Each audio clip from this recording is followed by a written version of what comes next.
ನಾವೇನೋ ಹೆಲ್ದಿಯಾಗಿ ತಿನ್ನಬೇಕು ಅಂದ್ಕೊತೀವಿ, ಆದರೆ ಮಕ್ಳಿಗೆ ಮಾತ್ರ ಟೇಸ್ಟಿಯಾಗೇ ಬೇಕು. ಹಾಗಂತ ಡೈಲಿ ಎರಡೆರಡು ಅಡುಗೆಗಳು ಮಾಡಬೇಕು ಅಂದರೆ ಸ್ವಲ್ಪ ಕಷ್ಟನೇ.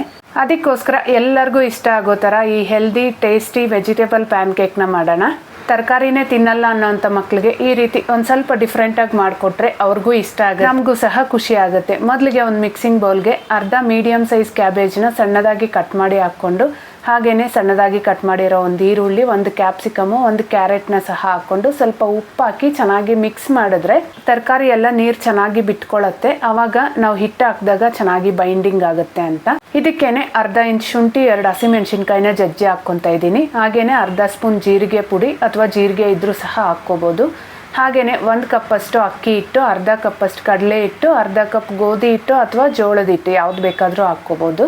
ಹಾಗೆ ಒಂದು ಸ್ವಲ್ಪ ಕೊತ್ತಂಬರಿ ಸೊಪ್ಪು, ಬೇಕಾಗಿರೋಷ್ಟು ನೀರು ಹಾಕಿ ಇದನ್ನು ಚೆನ್ನಾಗಿ ಮಿಕ್ಸ್ ಮಾಡಿ ಒಂದು 10 ನಿಮಿಷ ಬಿಡಬೇಕು. ಇಲ್ಲಿ ತರಕಾರಿ ಪ್ರಮಾಣ ಜಾಸ್ತಿ ಇರೋದ್ರಿಂದ ವೆಯ್ಟ್ ಲಾಸ್ ಮಾಡ್ಕೊಳ್ಳೋರ್ಗೂ ಸಹ ಇದೊಂದು ಒಳ್ಳೆ ರೆಸಿಪಿ ಅಂತಲೇ ಹೇಳ್ಬೋದು. ಚೆನ್ನಾಗಿ ಕಾದಿರೋ ಹೆಂಚ್ ಮೇಲೆ ಸೌಟಲ್ಲಿ ಅಥವಾ ಕೈಯಲ್ಲೇ ಈ ರೀತಿ ಚೆನ್ನಾಗಿ ಸ್ಪ್ರೆಡ್ ಮಾಡಿಕೊಂಡು 2 ಕಡೆ ಮೀಡಿಯಂ ಫ್ಲೇಮಲ್ಲೇ ಬೇಯಿಸ್ಕೊಂಡ್ರೆ ಸಖತ್ ಟೇಸ್ಟಿಯಾಗಿರೋ ಅಂಥ healthy vegetable PAN cake ready. ಇಷ್ಟ ಆದರೆ ಮಿಸ್ ಮಾಡದೆ ವಿಡಿಯೋನ ಲೈಕ್ ಮಾಡಿ. ಬಾಯ್.